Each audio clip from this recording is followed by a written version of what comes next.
ദുബായിലെ മലയാളി കൂട്ടായ്മയായ MSSന് community development അതോറിറ്റിയുടെ ഗോൾഡൻ പുരസ്കാരം. സാമൂഹിക രംഗത്തെ പ്രവർത്തന മികവ് വിലയിരുത്തിയാണ് അവാർഡ്. ദുബായ് എമിറേറ്റ്സ് ടവേഴ്സിൽ നടന്ന ചടങ്ങിൽ പുരസ്കാരം കൈമാറി.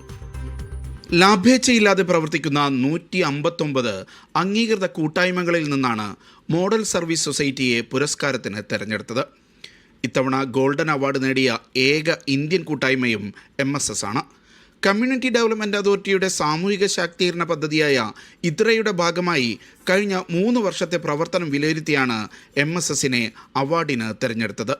CDA ഡയറക്ടർ ജനറൽ ഹെസ്സ ബിൻത് ഈസാബ് ഹുമൈദിൽ നിന്ന് MSS ഭാരവാഹികളായ ഫയ്യാസ് അഹമ്മദ്, ഷജിൽ ഷൗക്കത്ത്, അബ്ദുൽ മുത്തലിബ്, നിസ്താർ PS എന്നിവർ ഗോൾഡൻ പുരസ്കാരവും ക്യാഷ് അവാർഡും ഏറ്റുവാങ്ങി. Media 1 Dubai.